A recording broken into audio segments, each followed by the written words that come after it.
Olá pessoal, bem-vindos ao Encontros Animais. Hoje vou analisar encontros em jaulas de mergulho que se tornaram fatais, desde uma falha na jaula de um crocodilo na Austrália até uma jaula que caiu no fundo do oceano, na costa do México.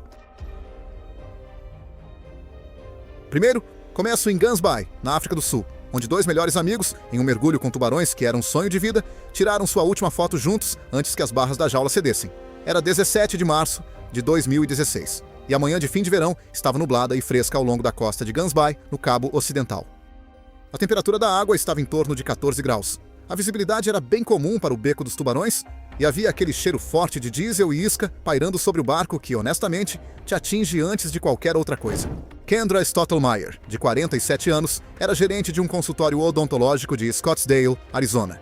Sua colega de faculdade, Marjan Tewksbury, de 49 anos, corretora de imóveis de Bend, Oregon, foi quem finalmente reservou a viagem, depois de mais de uma década conversando sobre fazer um mergulho em gaiola com tubarões. Basicamente, era um desejo da lista da Marjan, e ela arrastou a Kendra. A empresa usava uma jaula de aço galvanizado com reforços soldados, presa ao lado da embarcação com flutuadores e pontos de fixação de aço. O operador era licenciado, mas tinha um histórico de manutenção adiada e descumprimento de inspeções, usando equipamentos velhos muito além dos intervalos de serviço recomendados para reduzir custos. A jaula estava em uso há várias temporadas. Registros de manutenção analisados depois mostraram que a jaula não passou por uma inspeção estrutural documentada em mais de 14 meses. O aviso matinal foi bem básico.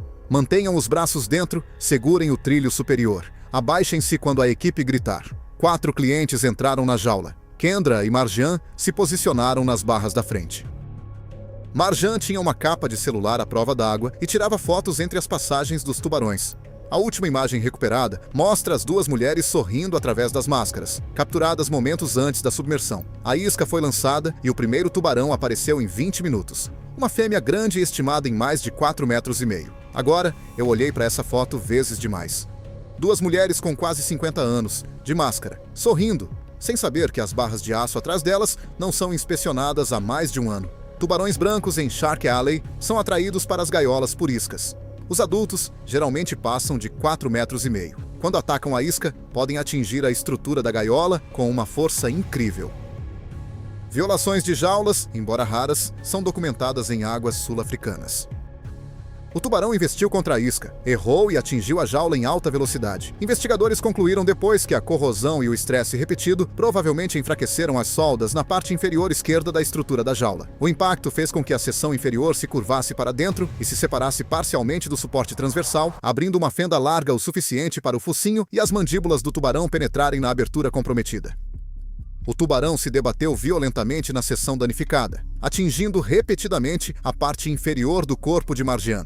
Outros mergulhadores subiram rapidamente em direção à superfície. Kendra, ao lado de Marjan, foi atingida pela cauda e jogada contra as barras opostas. A equipe agarrou os mergulhadores e os puxou de volta para a plataforma. Marjan foi trazida para cima com lacerações graves na parte superior da perna e na região da virilha, compatíveis com uma lesão vascular catastrófica. A perda de sangue foi imediata e severa. A tripulação tentou primeiros socorros no convés, mas ela sofreu uma parada cardíaca durante o trajeto de emergência do barco de volta ao porto, e eles não conseguiram reanimá-la. Kendra sofreu costelas quebradas e uma clavícula fraturada com o impacto. Ela sobreviveu e foi hospitalizada. O operador interrompeu voluntariamente as operações de mergulho durante a investigação. O celular à prova d'água de Marjan foi recuperado e a imagem final circulou online, após ser compartilhada entre familiares. Kendra estava bem ao lado dela, perto o suficiente para tocar, e saiu com costelas quebradas, enquanto sua melhor amiga sangrava até a morte no convés. Não sei como se supera tamanha proximidade com alguém que não sobreviveu. Aquela foto não sai da minha cabeça. Duas mulheres sorrindo com máscaras de mergulho e água azul ao fundo, tirada minutos antes da jaula se despedaçar.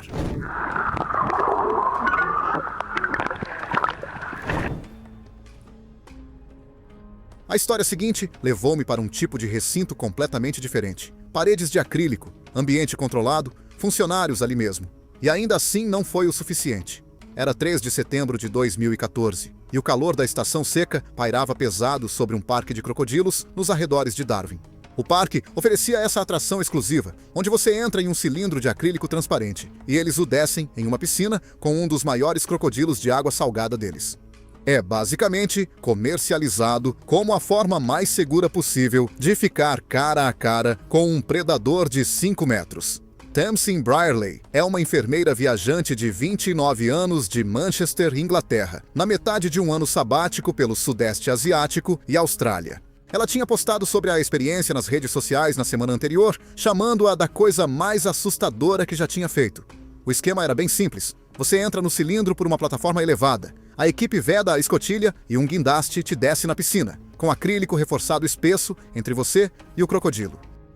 No entanto, investigadores notaram depois que as vedações hidráulicas do braço elevatório não foram substituídas no prazo, e um vazamento lento foi sinalizado por um funcionário da manutenção 3 semanas antes, sem qualquer ação. Tamsin entrou no cilindro por volta das 2h15 da tarde. A equipe selou a escotilha superior. O guindaste começou a baixá-la na piscina. O macho dominante do recinto, com cerca de 17 pés, descansava na borda da piscina a uns 15 pés do ponto de entrada.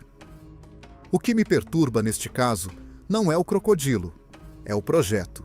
Tudo na atração é feito para você se sentir em perigo quando na verdade não está. Esse é o grande atrativo. E quando aquilo que deveria te manter seguro é também o que te prende, a situação muda muito rápido.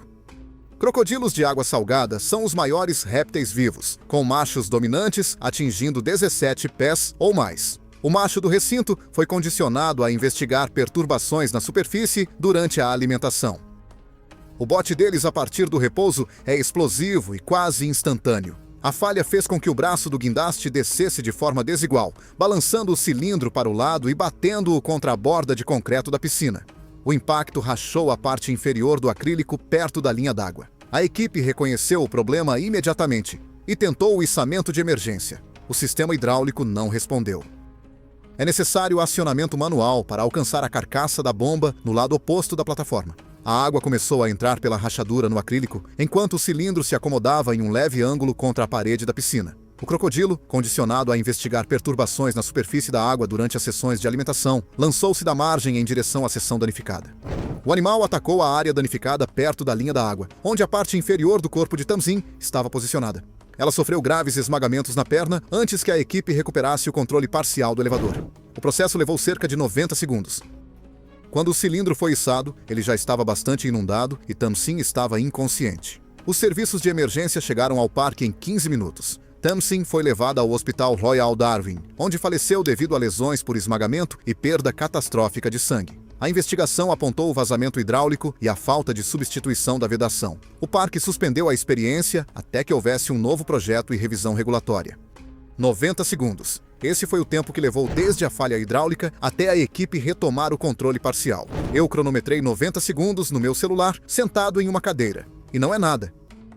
Agora imagine passar esses 90 segundos em um tubo de acrílico inundando, com um crocodilo de 5 metros na abertura acima da sua cabeça. Depois de cronometrar eu mesmo, 90 segundos começaram a parecer muito mais longos do que eu esperava. Darwin me mostrou o que acontece quando o ambiente controlado deixa de ser controlado. O México me mostrou algo diferente, porque não havia cercado algum, sem jaula, sem acrílico, sem grades. Apenas águas abertas, tubarões cabeça chata e a promessa do instrutor de mergulho de que a isca os manteria longe o suficiente. Era 22 de julho de 2018, e a água de verão na costa de Yucatán estava quente e cristalina. A agregação sazonal de tubarões cabeça chata ao longo da Riviera Maya estava em pleno vigor, e havia vários operadores de mergulho realizando esses encontros com tubarões sem jaulas, onde você basicamente mergulha sem qualquer barreira entre tubarões que foram atraídos com iscas congeladas.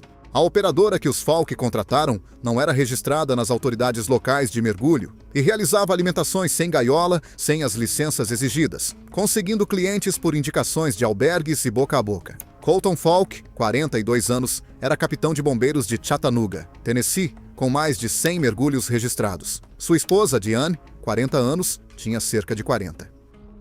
Eles estavam comemorando seu 15º aniversário, e o mergulho com tubarões foi a escolha de Colton. Ele pesquisava operadoras de mergulho sem jaulas há meses, e esta viagem era finalmente sua chance de fazer isso. O método da operadora era bem comum para aquela área. Blocos de isca congelada no fundo arenoso, mergulhadores posicionados baixo perto do fundo, a cerca de 20 a 25 pés de distância, 2 mestres de mergulho entre os tubarões e os clientes. As condições da manhã estavam boas.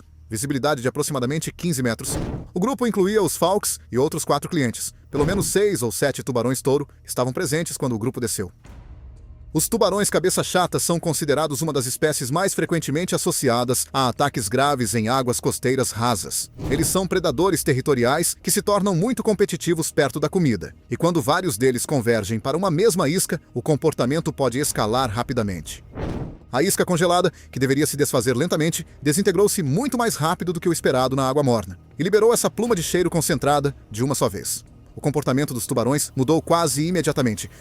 As passagens ficaram mais rápidas e próximas. Um tubarão atingiu os restos do bloco de isca e o impacto espalhou fragmentos em direção à linha de mergulho. Vários tubarões seguiram os fragmentos em direção aos mergulhadores. Colton, ajoelhado na ponta da linha mais próxima da isca espalhada, foi atingido por um grande tubarão cabeça-chata em uma investida competitiva. A mordida atingiu seu braço direito e ombro. Testemunhas acreditaram que um segundo tubarão pode ter feito contato durante o frenesi alimentar.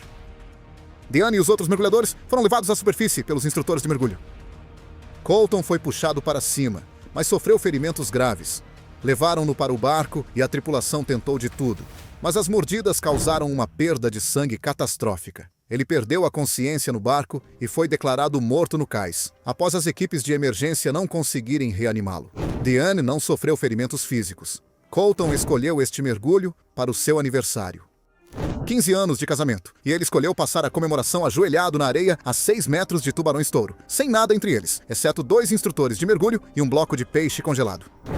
Não estou dizendo que ele foi imprudente, pois ele confiou no operador, e o operador disse que era seguro, mas a isca não ajudou, e assim que aquele cheiro atingiu a água, todo o sistema desmoronou em cerca de 30 segundos.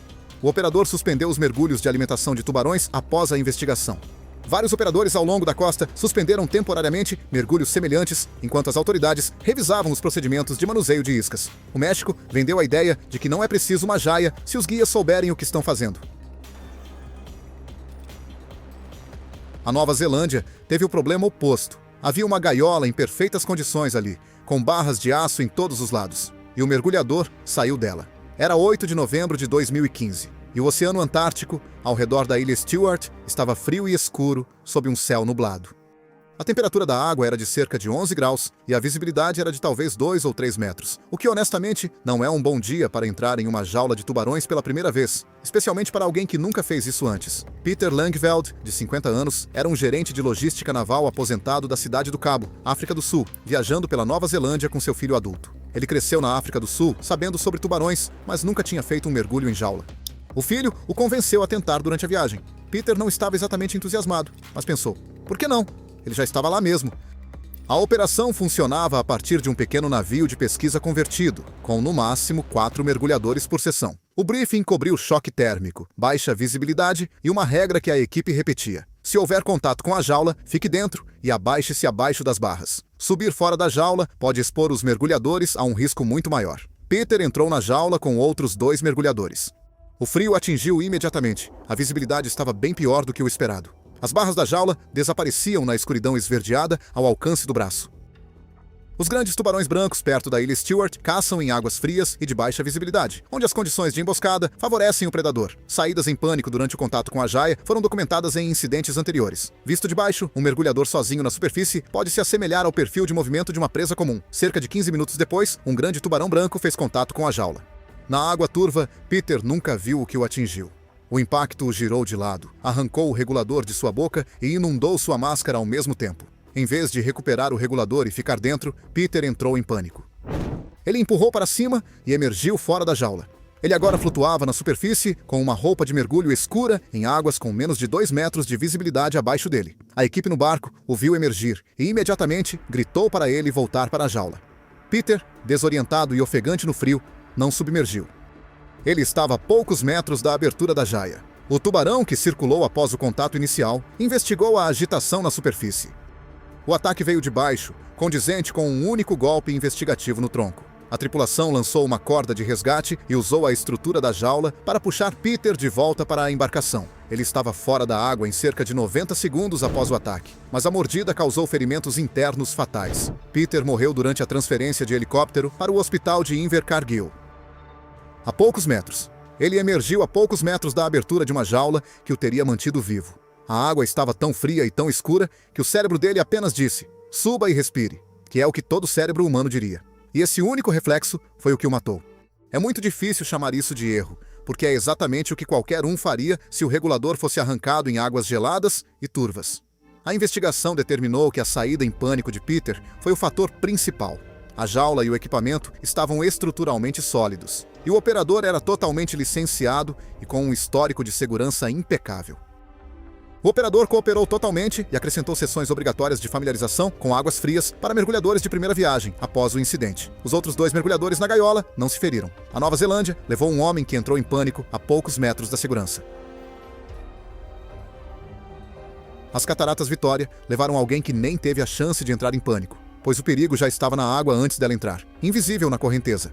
Era 14 de fevereiro de 2017 e o Zambezi estava com um nível alto devido a semanas de chuvas fortes. O desfiladeiro abaixo das quedas estava cheio de água barrenta e rápida, muito acima do nível normal da estação seca. Uma operação informal de guias locais, totalmente separada das empresas de turismo estabelecidas perto das cataratas e sem licença, seguro ou certificação de segurança, oferecia nados guiados em uma piscina sazonal no desfiladeiro, a vários quilômetros rio abaixo da zona turística principal, formada por uma borda de rocha submersa que separa a piscina do canal principal do rio.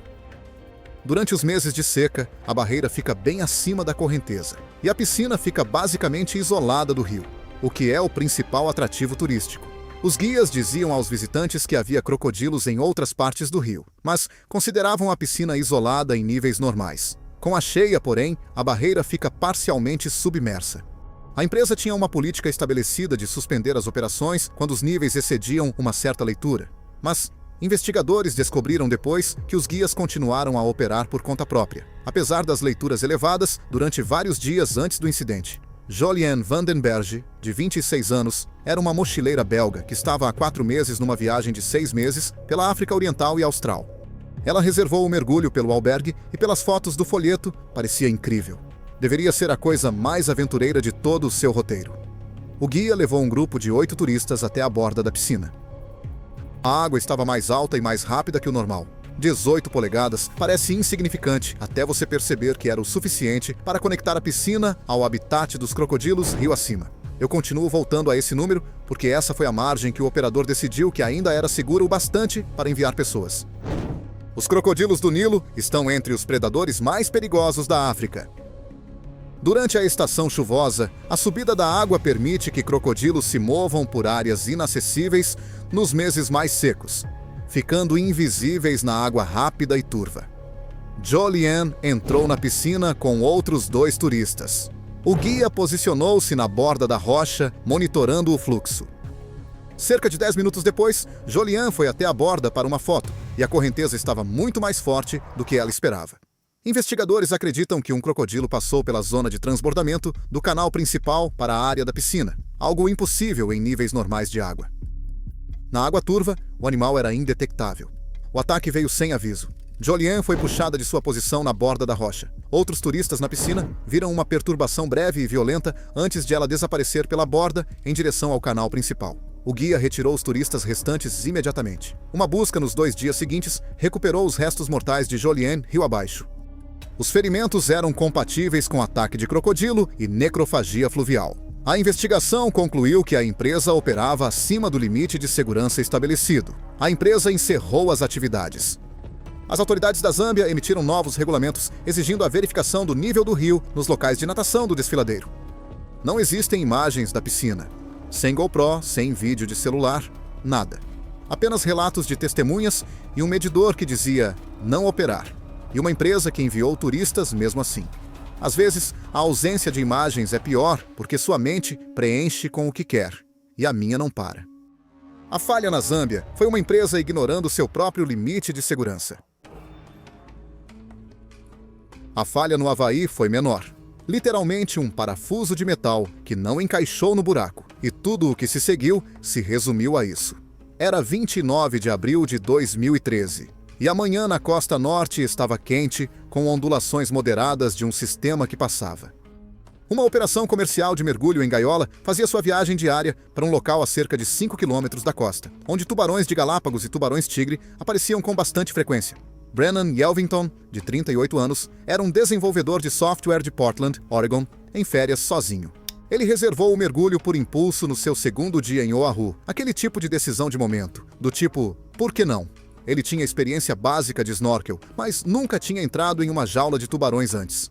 Suas redes sociais da viagem eram basicamente fotos de praia e pratos de restaurantes. O mergulho era a única coisa no itinerário que realmente o assustava um pouco, e ele quase desistiu na noite anterior. A operação usava uma gaiola flutuante adaptada, convertida de uma gaiola de pesquisa marinha e nunca projetada para mergulho comercial com tubarões. A porta da gaiola era uma grade de aço com dobradiça lateral presa por um ferrolho, uma modificação fora do padrão do projeto original. Basicamente, apenas um pino de metal que se encaixa em um buraco no batente. Os mergulhadores entram pela plataforma de natação do barco. Um membro da equipe tranca a porta por fora e a jaula fica pendurada na superfície.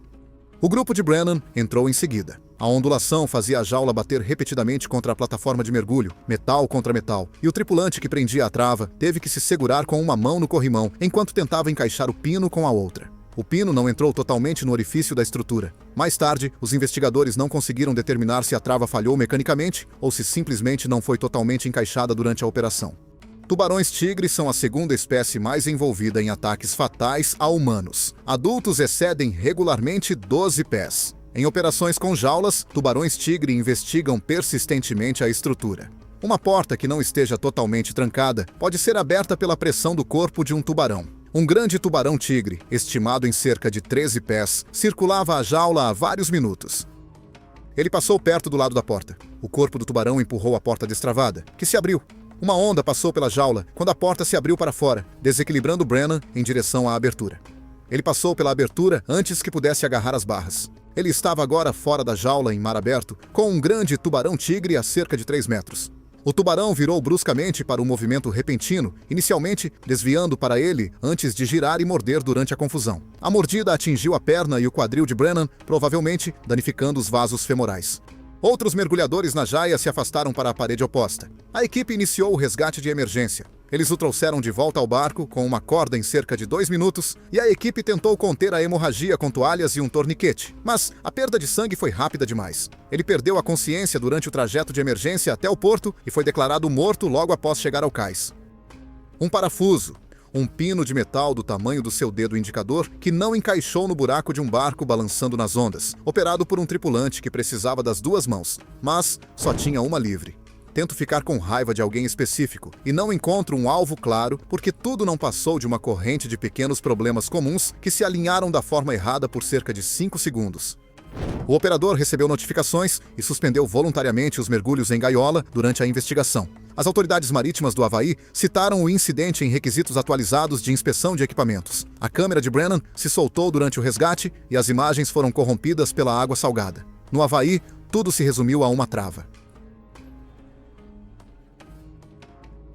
Em Guadalupe foi um guincho, mas a diferença é que uma trava deixa a porta abrir. E você acaba em mar aberto com uma chance. Um guincho falha, a jaula desce uma encosta e quando fica presa contra a rocha a 21 metros, as opções de resgate pioram muito rápido. Era 11 de outubro de 2016 e as condições de outono perto da ilha Guadalupe estavam mais difíceis do que o ideal. Ondas de 1,20 m a 1,80 m.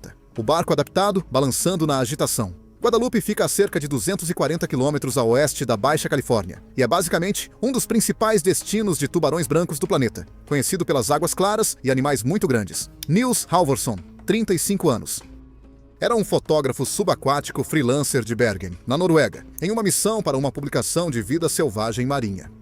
Esta era sua terceira viagem a Guadalupe, e ele já havia mergulhado em gaiolas na África do Sul e na Austrália antes. Então, ele realmente conhecia as operações com tubarões e não era o tipo de cara que entrava em pânico facilmente. Ele estava filmando com uma caixa estanque profissional, o tipo de cara que confere seu equipamento 3 vezes, mas não pensa 2 vezes se o operador está fazendo o mesmo com o dele. A operação usava 2 tipos de gaiola.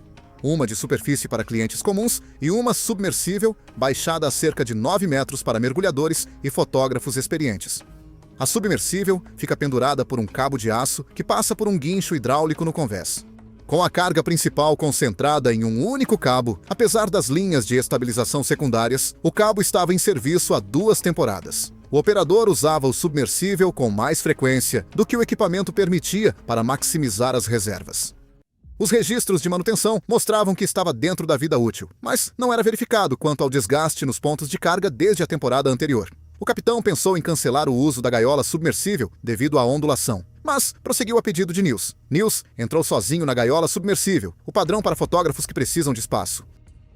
3 grandes tubarões brancos estavam ativos na área. A jaula de superfície, operando ao mesmo tempo, tinha 6 mergulhadores recreativos dentro. Os tubarões brancos em Guadalupe estão habituados às operações com jaulas, mas permanecem totalmente selvagens. Uma falha no guincho em profundidade cria um cenário de resgate extremamente difícil. Um grande tubarão passou perto do submersível, batendo na estrutura. A gaiola balançou no cabo. A ondulação acima criou uma tensão oscilante, carregando e descarregando o cabo ritmicamente. O mecanismo do guincho falhou parcialmente, liberando o cabo em uma descida descontrolada. Investigadores encontraram depois fraturas por fadiga no ponto de conexão do tambor, consistentes com ciclos de estresse repetidos. A gaiola operava perto de uma encosta subaquática íngreme. A descida descontrolada arrastou a gaiola lateralmente pela encosta até ela ficar presa em uma saliência rochosa a aproximadamente 70 pés de profundidade total. O impacto virou a gaiola de lado e prendeu a porta contra a encosta. O regulador principal de Niels soltou-se com o impacto, e seu suprimento de ar secundário ficou difícil de alcançar na posição retorcida. Seu cilindro já estava parcialmente vazio, pois o mergulho já durava vários minutos antes da falha. Ele tentou liberar a porta, mas a posição da gaiola contra a encosta impediu. O sedimento do impacto turvou a água ao redor da gaiola, tornando o contato visual da superfície quase impossível. A equipe inicialmente teve dificuldade para saber se a gaiola tinha prendido na encosta ou se o guincho tinha falhado. A resposta de mergulho de emergência começou assim que confirmaram a falha no guincho. Um mergulhador de resgate alcançou a gaiola cerca de 12 minutos após a falha, usando o cabo restante e as bolhas para localizá-la na água turva. Quando ele soltou a porta da encosta e a abriu, o suprimento de ar de Niels havia acabado. Ele estava inconsciente. O mergulhador de resgate trouxe Niels à superfície usando procedimentos de subida de emergência. Niels foi declarado morto a bordo da embarcação. A causa provável da morte foi afogamento associado ao aprisionamento. 12 minutos. O mergulhador de resgate chegou lá em 12 minutos, o que é rápido para qualquer padrão de emergência em alto mar, e ainda assim não foi rápido o suficiente. Niels estava com o ar criticamente limitado quando o guincho falhou, e entre a desorientação, o regulador que se soltou, a gaiola presa na encosta e a respiração ofegante, quando conseguiram abrir a porta, ele já tinha consumido quase tudo o que restava. Não sei o que é mais difícil de aceitar. A ideia de que ninguém poderia ter chegado mais rápido, ou a ideia de que talvez, com um cronograma ligeiramente diferente, alguém pudesse. A caixa da câmera de Niels foi recuperada intacta, com imagens até o momento da falha do cabo. A publicação para a qual ele filmava divulgou apenas fotos junto com uma homenagem. A investigação identificou a fadiga do mecanismo do guincho e a inspeção inadequada do cabo como prováveis fatores contribuintes. O operador foi citado por falhas na manutenção. As autoridades marítimas mexicanas emitiram regulamentos atualizados para operações com gaiolas submersíveis.